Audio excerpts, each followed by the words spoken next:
الله أكبر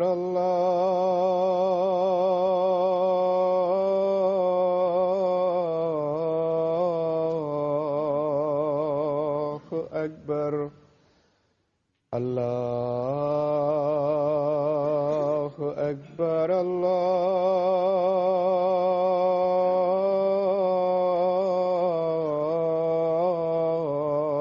الله أكبر أشهد أن لا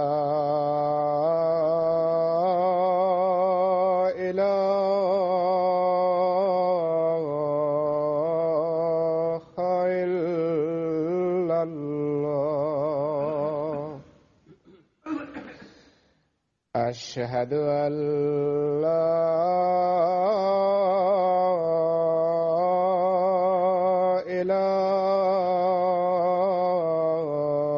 إله إلا الله أشهد أن محمدا رسول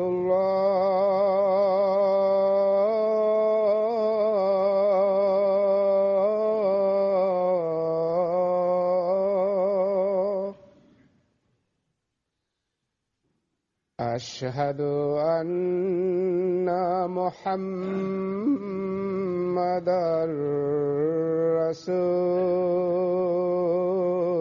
رسول الله حي على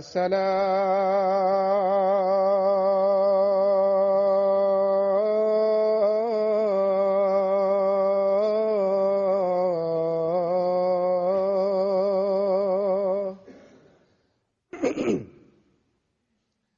حي على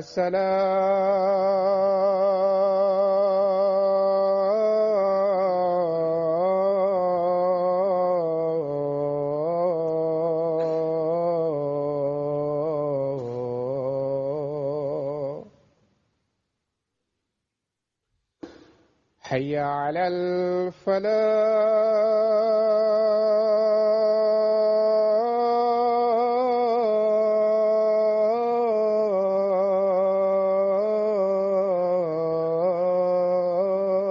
الفلاح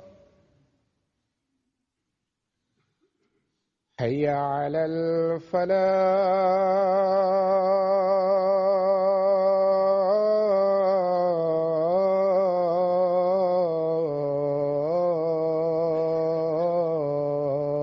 الفلاح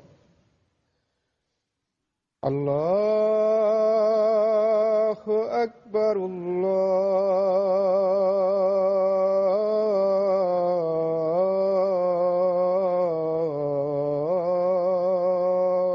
الله أكبر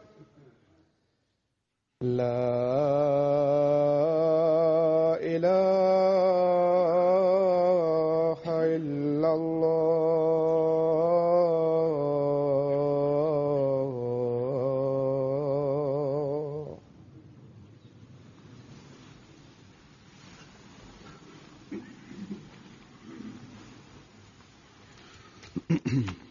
Assalamualaikum warahmatullahi.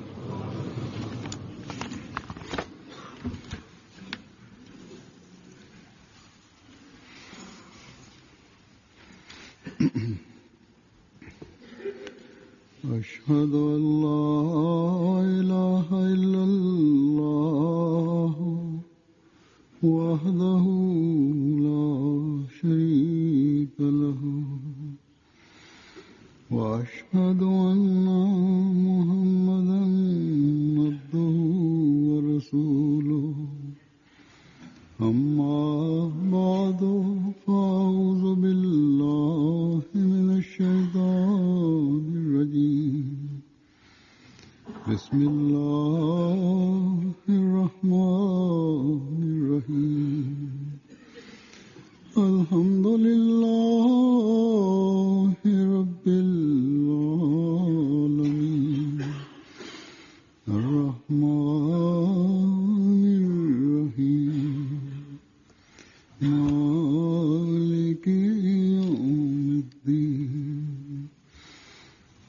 إياك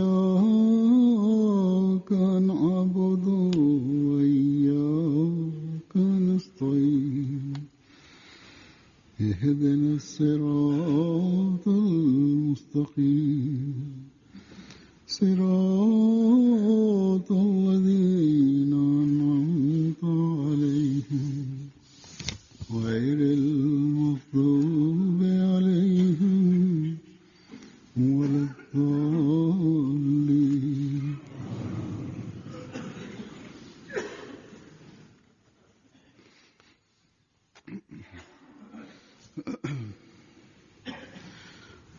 मसीह मौऊद अलैहिस्सलाम एक जगह फरमाते हैं कि हर शख्स Hazrat Masih Maud alaihi salatu wassalam di satu tempat bersabda bahwa setiap orang hendaknya takut kepada Allah Ta'ala, dan takut kepada Allah akan menjadikan mereka pewaris dari banyak kebaikan-kebaikan. Beliau bersabda bahwa pada hakikatnya baik dan kebaikan adalah yang baik menurut pandangan Allah Subhanahu wa taala. Banyak sekali orang-orang yang menipu dirinya dan mereka menganggap bahwa kami ini orang yang bertakwa. Namun pada hakikatnya orang yang bertakwa adalah yang namanya tercatat pada hadirat Allah Subhanahu wa taala. Jadi inilah merupakan nasihat yang sangat penting yang kalau kita lihat dari zaman Rasulullah sallallahu alaihi wasallam, maka hak-hak Allah Subhanahu wa taala kita dapat menunaikan hak Allah Subhanahu wa taala dan dianggap sebagai orang yang menunaikan itu, dan juga sambil melaksanakan hak-hak hambanya kita dianggap sebagai orang yang melaksanakan hak-hak hamba Allah.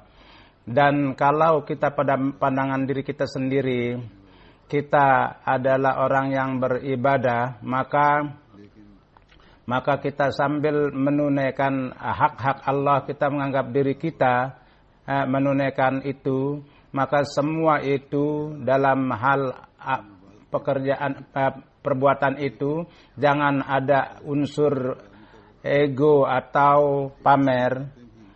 Maka dan kalau kita tidak menunaikan hak-hak makhluknya, maka pada pandangan Allah Subhanahu wa taala itu bukanlah sesuatu yang diterima. Bukan menjadikan kita sebagai orang yang meraih keredaan Allah Subhanahu wa taala.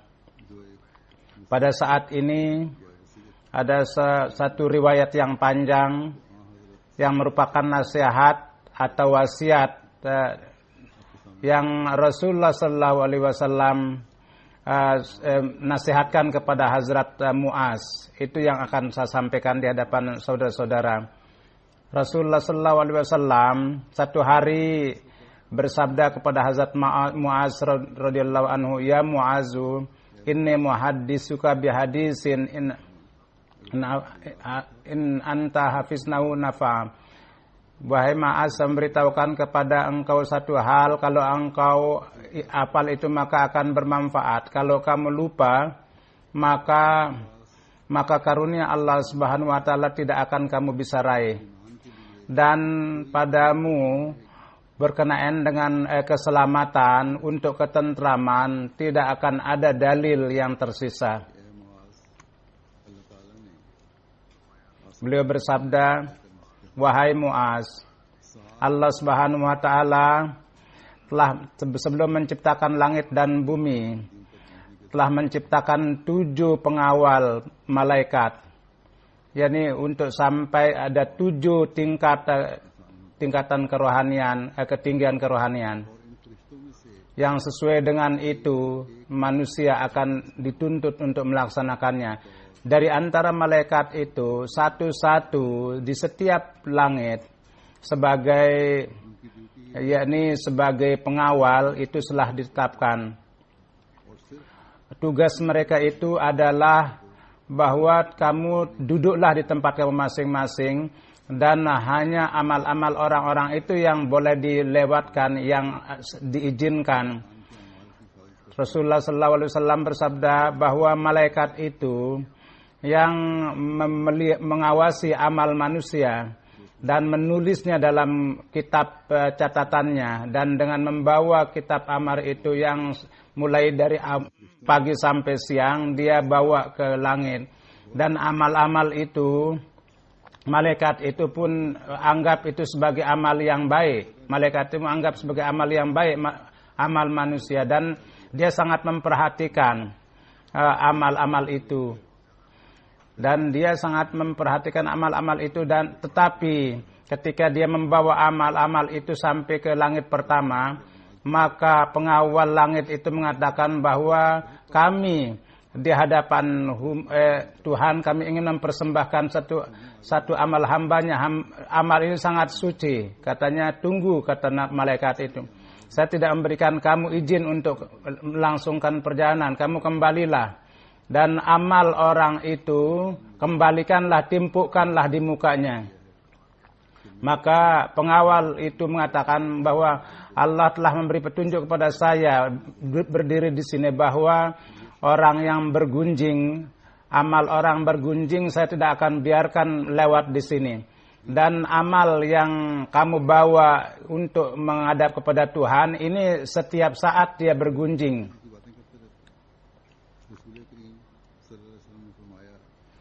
Dia selalu menggunjingkan orang-orang.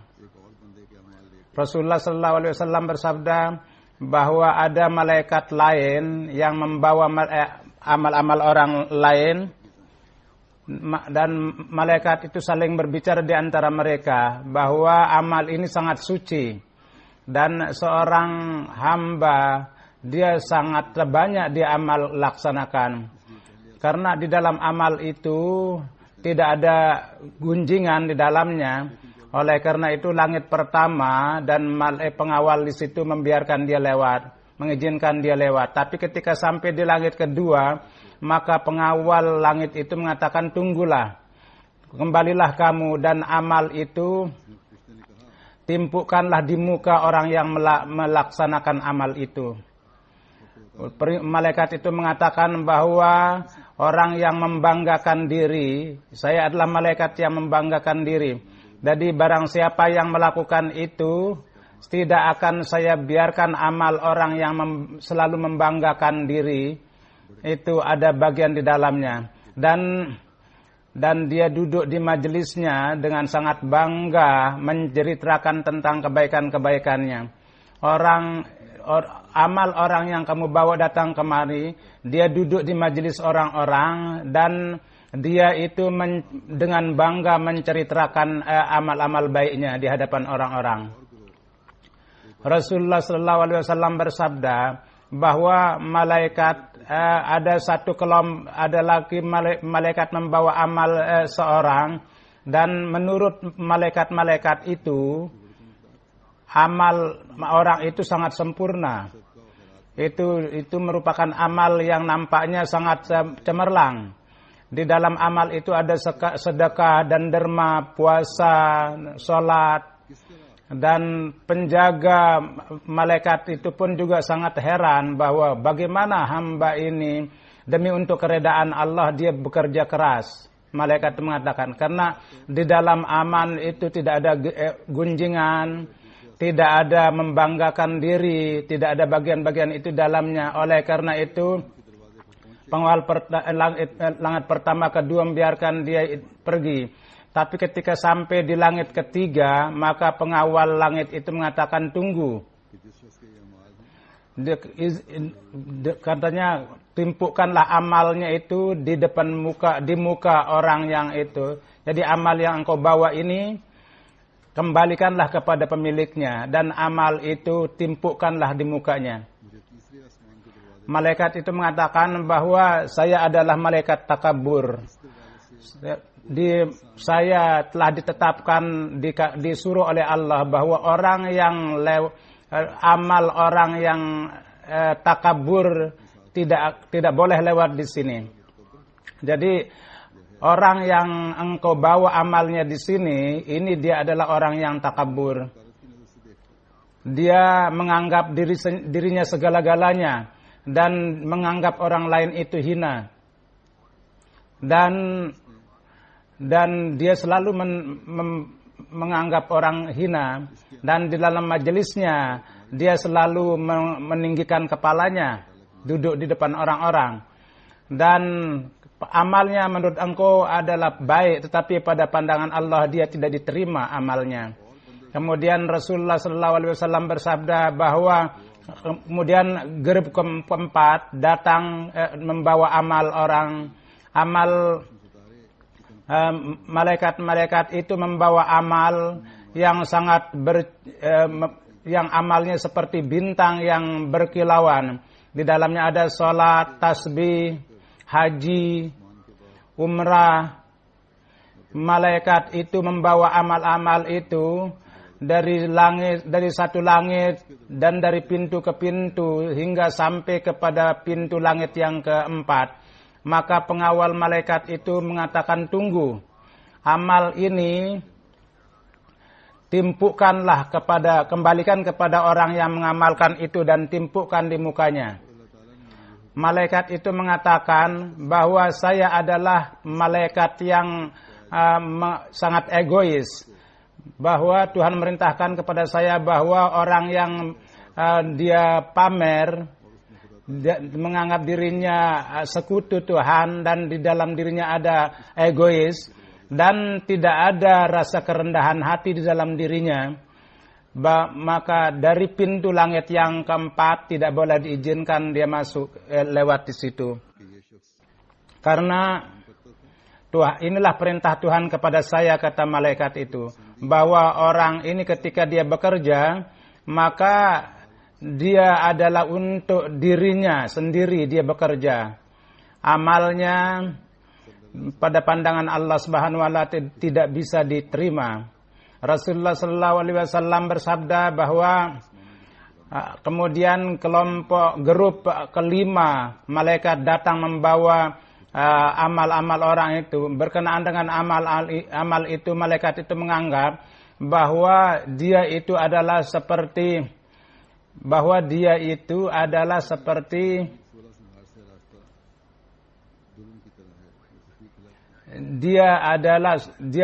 amalnya seperti pengantin yang beraroma harum, amalnya itu yang seakan-akan dipersembahkan kepada pengantin laki-laki. Ketika dia lewat dari langit keempat dan sampai ke langit kelima, maka malaikat yang kelima, pintu kelima itu mengatakan, tunggulah.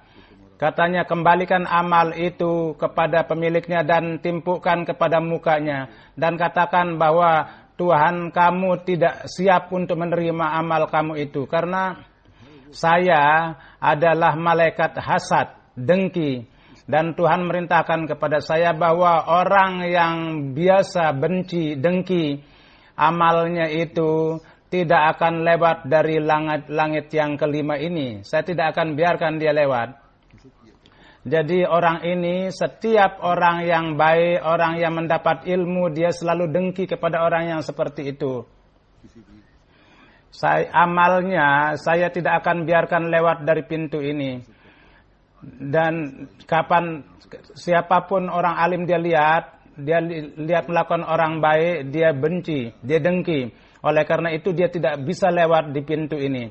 Maka Rasulullah SAW bersabda bahwa kemudian grup yang ke-6 dia membawa, para malaikat membawa amal dan dia lewat dari pintu yang sampai pintu kelima dan sampai kepada pintu ke-6.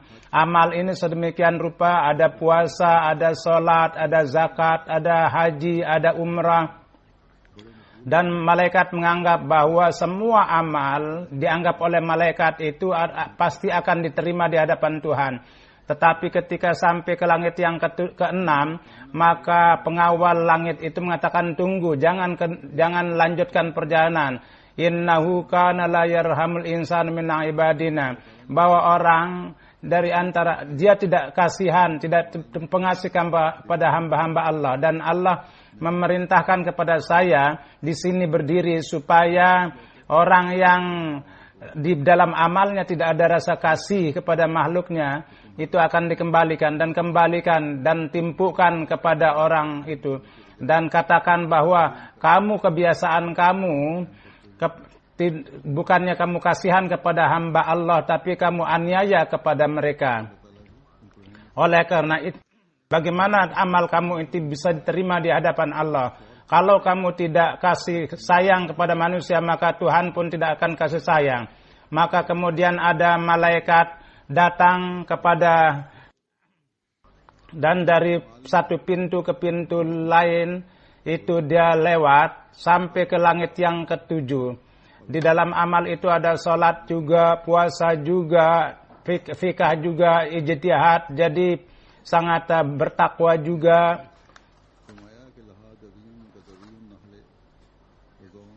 Kemudian bersabda la hadawiyun kadawin la kazaun. Jadi dari amal itu terdengar suara seperti suara lebah yang berbunyi, mendengung. Dia dengan sangat bangga.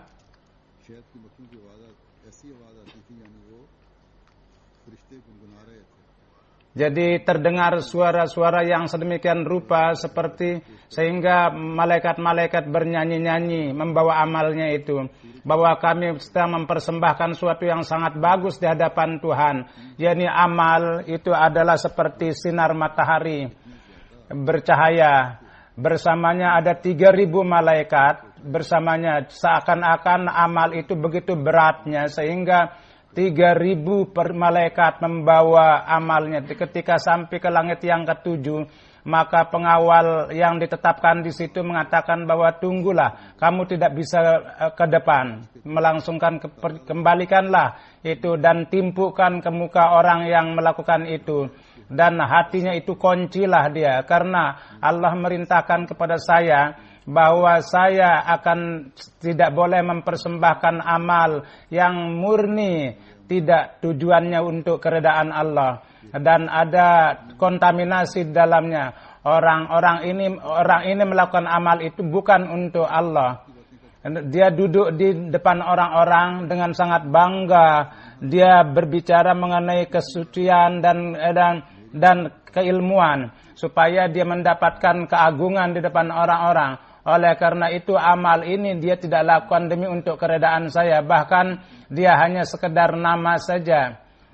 Wa in zikran indal ulama'i bil badai. Tujuannya itu adalah supaya dia dikenal sebagai ulama besar dan supaya dia disebutkan di depan ulama-ulama besar. Jadi pekerjaan yang bukan demi untuk Tuhan dan terdapat riya di dalamnya, maka dia di hadapan Tuhan tidak diterima. Malaikat mengatakan bahwa Tuhan merintahkan kepada saya bahwa amal yang seperti itu saya tidak akan biarkan lewat, dan kembalikanlah dan timpukan ke muka orang yang melakukan amal ini. Rasulullah SAW bersabda, kemudian datang malaikat datang membawa amal-amal yang lain dan langit yang ketujuh, pengawal langit yang ketujuh di dalam amal ini tidak ada keberatan. Setiap pengawal dari langit itu mengatakan bahwa amalnya itu bagus. Dari segi zahiriah semuanya bagus. Di dalam amal itu ada zakat, ada puasa, ada sholat, ada haji, ada umrah, akhlaknya bagus, zikir ilahinya juga ada. Dan ketika malaikat itu datang untuk membawa amal itu di hadapan Tuhan, maka malaikat-malaikat langit bersamanya, dan dia sampai di hadapan Tuhan. Malaikat itu di hadapan Tuhan berdiri dan mengatakan bahwa wahai Tuhan kami, hamba Engkau ini setiap saat dia beribadah kepada Engkau, dan kami setiap amalnya itu, amal baiknya, keikhlasannya kami memberi kesaksi bahwa dia banyak melakukan kebaikan, dan setiap waktunya yang berharga itu dia belanjakan untuk keitaatan kepada Engkau. Dia ini adalah seorang yang ikhlas, sangat mukhlis. Jadi pokoknya dia sangat memuji orang itu. Tuhan berfirman bahwa antul hifazatu ala amali abdi, bahwa kamu saya tetapkan untuk mengawal dan menulis amal hambaku. Hanya kamu melihat amal zahir manusia dan kamu menulis itu, dan wa anar raqibu ala qalbi, bahwa saya melihat hati hambaku. Hambaku melakukan amalnya ini bukan untuk mencari keredaan saya, tapi niatnya itu lain. Dia selain saya, dia ingin membahagiakan orang lain. Fa'alaihi la'nati, laknat saya tertuju kepadanya, ditimpakan laknat saya kepadanya. Maka semua malaikat itu mengatakan bahwa wahai Tuhan kami, laknat engkau kepadanya dan juga laknat kami ya Allah. Dan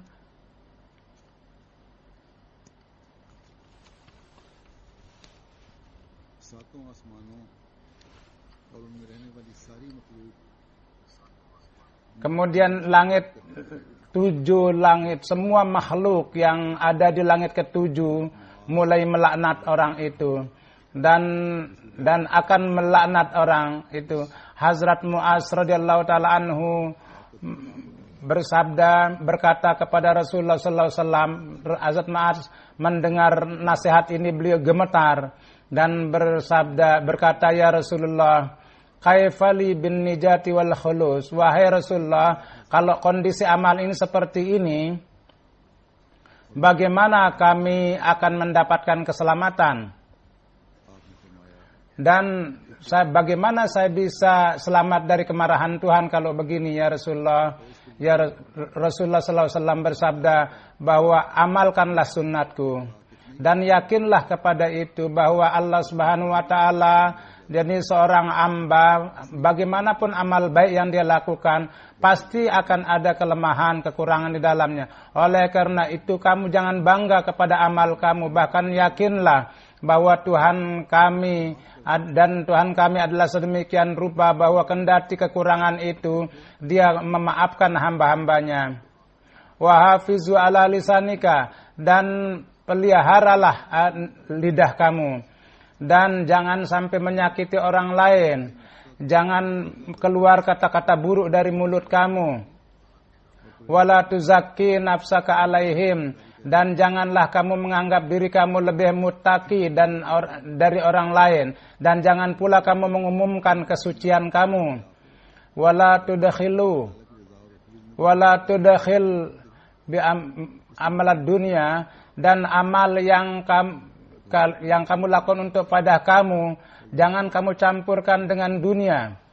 Wala tumazzikin nasa fayumazzikuka, dan janganlah kamu menciptakan fitnah dan mencerai-beraikan orang. Kalau kamu melakukan itu, maka pada hari kiamat kamu akan dikoyak-koyak oleh neraka jahanam. Wala tara bi amalikan nas, dan janganlah kamu dengan cara riya kemukakan kepada dunia amal-amal kamu itu. Jika kamu melakukan itu, maka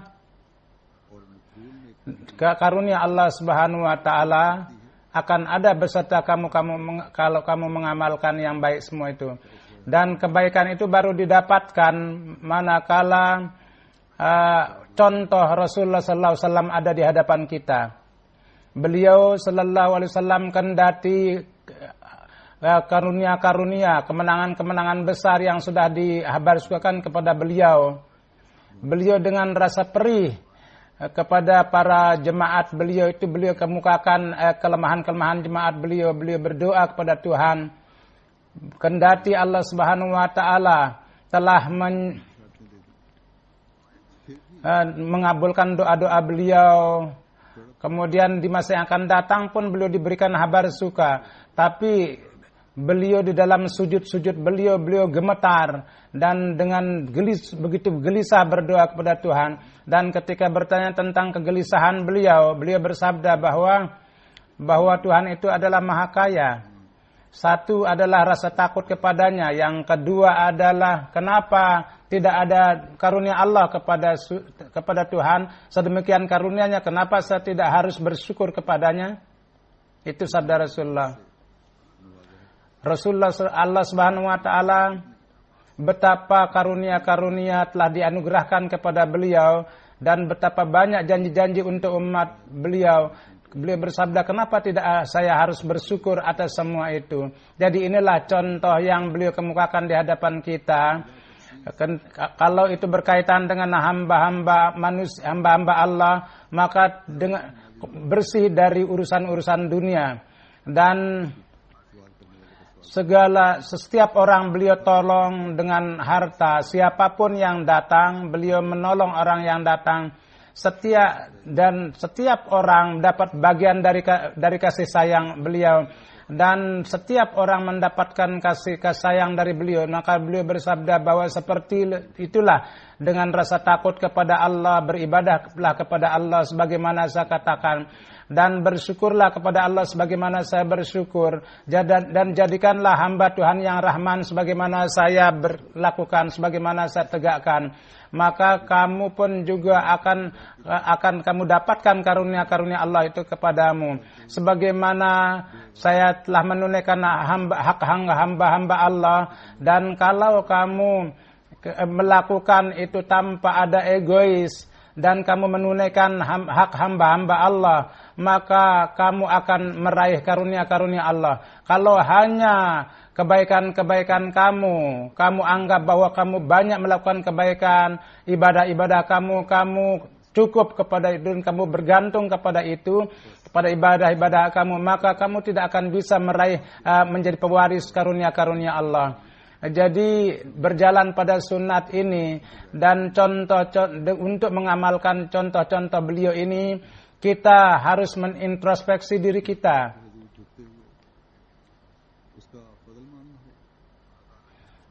Kita sambil tunduk di hadapan Allah Subhanahu wa taala, kita harus memohon karunia-Nya. Bahwa amal yang mana dari amal kita yang dapat memperoleh standar yang Tuhan inginkan dari kita.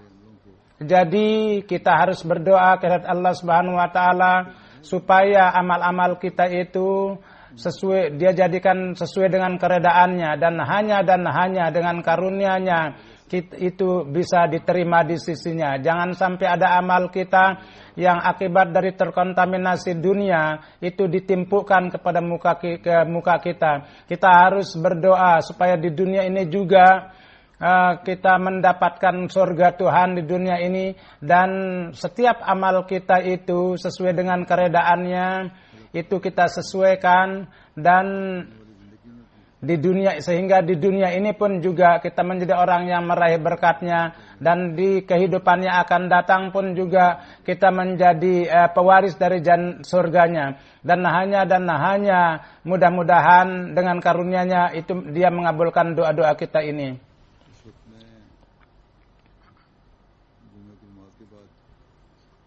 Pada saat ini, sesudah sholat Jumat, ada beberapa sholat jenazah yang saya akan lakukan. Beberapa jenazah saya akan sholatkan. Satu adalah jenazah syahid, yang kemudian saudara-saudara yang lain jenazahnya juga. Seorang syahid kita itu adalah Mukarram Ijaz Ahmad Kiani. Jadi anak daripada Bashir Ahmad dari Renggitaun. Pada tanggal 17 September beliau syahid. Innalillahi wa inna ilaihi raji'un.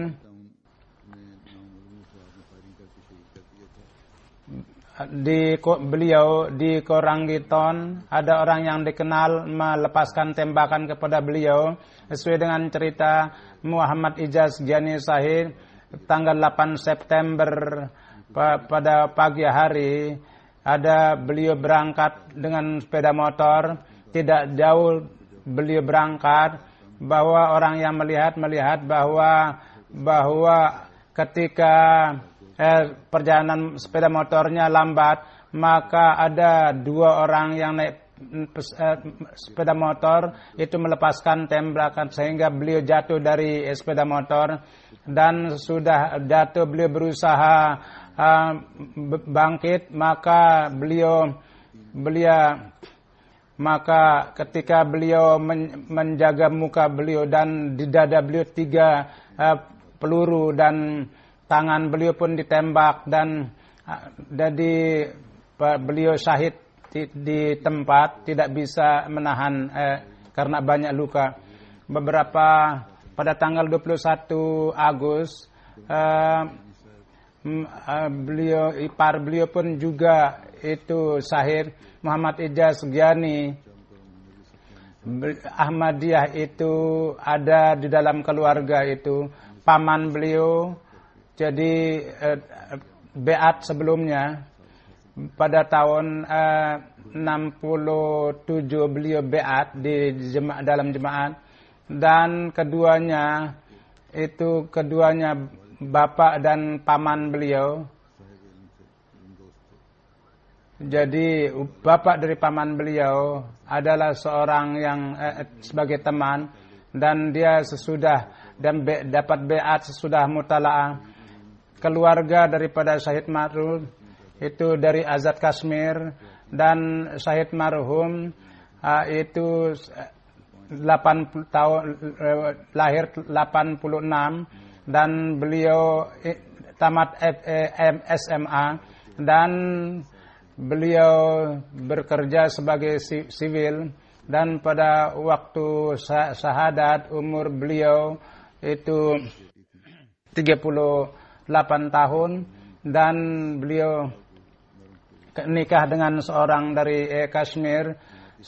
Beliau adalah seorang yang sangat mukhlis dan sebagai orang yang pendiam, dan beliau selalu menolong berkhidmat kepada jemaat. Kapan beliau dipanggil, beliau selalu bekerja untuk jemaat. Dan anak saudara beliau Muhammad Giani, dan kepada iparnya itu beliau menangis, dan beliau sangat menghormati, dan beliau selalu menghormati. Sesudah kesahidan beliau itu selalu menanya anak-anak, dan sangat berpengaruh kesahidannya itu dalam keluarganya. Dan ibunya memberitahukan bahwa sesudah empat anak sesudah bersama berdoa banyak, anak ini dianugerahkan Tuhan. Dan ketika dia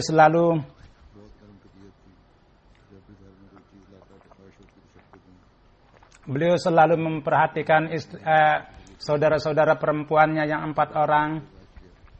Istrinya mengatakan beliau seorang yang sangat bersih hatinya, selalu memperhatikan setiap orang. Beliau seorang anak yang baik, suami yang baik, dan kapan ada kesusahan, beliau sambil menghibur, beliau mengingatkan kepada Tuhan, dan beliau sangat mengasihi anak-anak beliau dan keluarganya yang syahid. Mengatakan bahwa saya menjadi penggantinya. Ibu bapak Syahid marhum, selain ibu bapak, beliau meninggalkan istri, anak jadi Purahan Ahmad, jadi meninggalkan 3 anak. Dan pada dewasa ini kondisi sangat, karena jadi nampak ada satu kelompok yang menjadikan Ahmadi sebagai target. Jadi secara khusus itu ditugaskan untuk maksud ini. Mudah-mudahan Allah dengan cepat itu untuk menghukum mereka. Pada hakikatnya mullah dan teman-temannya dan kelompok-kelompoknya, mereka jadi atas isyarat pemerintah semuanya ini dilakukan. Jadi mudah-mudahan Allah menghukum kelompok yang zalim ini.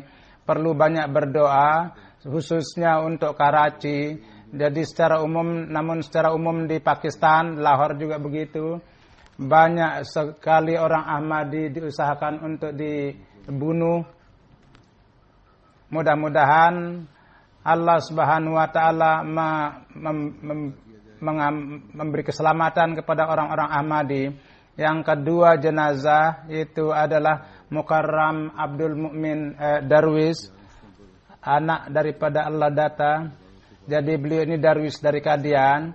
Pada tanggal 11 September setelah sakit dalam umur 97 tahun beliau wafat. Beliau lahir 1916. Beliau datang di Faisalabad dan beliau mendapat pendidikan di sana kurang lebih pada tahun 45. Beliau datang ke Qadian dan beliau kawin pertama di situ dan tidak ada anak sampai partition. Kemudian di kedua pada waktu Darwis, beliau dengan cicit Hazrat Masih Maud alaihi salatu wassalam, beliau lahir 8 anak dan 3 laki perempuan, 5 laki dan 5 anak beliau berkhidmat pada jemaah. Dan di dalam kehidupan sebagai darwis dengan sangat sabar menjalankan hidup, beliau melewatkan hidup dengan dengan punya toko, dan beliau sangat senang bertabligh kepada orang yang bukan Islam. Dan pada saat ini beliau mendapat gelar HA juga, dan beliau seorang yang sangat mukhlis dan sangat setia kepada jemaat. Dan kendati lemah sampai akhir, beliau sholat berjemaah sampai akhir dengan berdiri. Dan beliau seorang yang mencintai Al-Quran, dan beliau juga musi. Dan jenazah yang ketiga, Syekh Rahmatullah,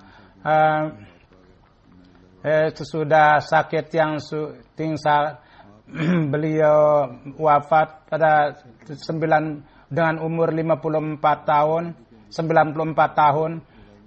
Beliau dalam umur 24 tahun beliau menerima Ahmadiyah, dan beliau kemudian pada tahun 1940 beliau pindah ke Karachi, dan di mana Chaudhry beliau bekerja di seorang anggota jemaat. Kemudian beliau pada tahun 1950 beliau dengan pertolongan Shah Nawaz menjalankan bisnis beliau dan sangat diberkati. Beliau dari segi duniawi adalah metrik, dan setiap orang menganggap beliau orang yang tinggi pendidikannya. Kemudian beliau dijadikan sebagai Naib Amir Karachi, dan Hazrat Muslim Maud secara Chaudhry Hamsab beliau dijadikan sebagai Amir Karachi, dan beliau tadinya mau dikeluarkan dari pekerjaannya di pemerintah, tetapi sesudah Chaudhry Sahib sakit, beliau bekerja sebagai Amir Karachi. Jadi beliau pada tahun 1953 ketika ditulis pada waktu peristiwa Karachi, dalam kekacauan di Karachi, beliau jadikan sebagai saudara Anjuman Ahmadiyah, kemudian Nazir Allah juga. Hazrat Muslim Maud pada waktu Masih Maud sakit, maka beliau jadikan sebagai member, anggota daripada beliau seorang yang setia dan seorang yang beliau sosok yang sangat banyak berkorban. Seorang yang sangat mukhlis dalam ikatan dengan khilafat. Itu saya secara pribadi pun juga sesudah khilafat pun sangat banyak ikatan dengan beliau, dan beliau sangat memperhatikan, jadi selalu memperhatikan kesakit, dan beliau selalu menolong orang-orang miskin, orang yang memerlukan, dan pergaulannya sangat luas sekali. Dan akibat daripada ikatannya yang sangat luas, beliau bertabligh juga. Dengan karunia Allah beliau adalah musi, dan dari keluarga beliau itu beliau adalah sebagai naib amir keluarganya, kemudian sebagai pimpinan juga. Anaknya yang kedua juga naib amir Faisalabad, begitu juga dan musyawarah Bud, Senatul Tijarat, beliau juga sebagai pimpinan, dan satu anaknya Jamilah Rahmah Saibah, dia pun juga sebagai berkhidmat kepada lajnah di sini. Gulam Rahman, sekretaris dia lama dan kemudian anak yang keempat juga Lord Saibah, yaitu yang sebagai sadar lajnah Imamillah Columbus di Amerika. Mudah-mudahan Allah Subhanahu wa taala kepada semua yang wafat ini ditinggikan derajatnya oleh Allah Subhanahu wa taala dan diberikan kesabaran oleh Allah Subhanahu wa taala. Secara khusus yang kepada ibu bapak syahid yang anaknya yang masih muda syahid, mudah-mudahan Allah memberikan kesabaran, dan anak-anak yang masih kecil pun juga Allah memeliharanya, Tuhan. Dan yang ketiga, insyaallah untuk beberapa minggu saya akan dora. Mudah-mudahan Allah memberkati kunjungan ini dan maksudnya itu didapat karunia dari Allah Subhanahu wa taala.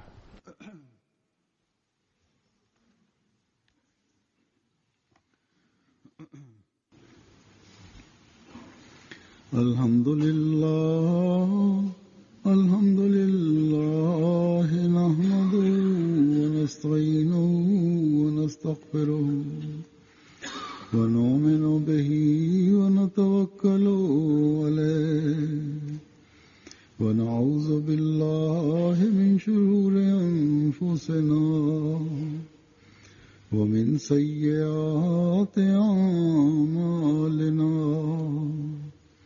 من يهده الله فلا مضل له ومن يضلل فلا هادي له ونشهد أن لا إله إلا الله ونشهد أن محمدا عبده ورسوله. عباد الله رحمكم الله إن الله يأمر بالعدل والإحسان وإيتاء ذي القربى وينهى عن الفحشاء والمنكر والبغي يعظكم لعلكم تذكرون. اذكروا الله يذكركم وادعوه يستجب لكم ولذكر الله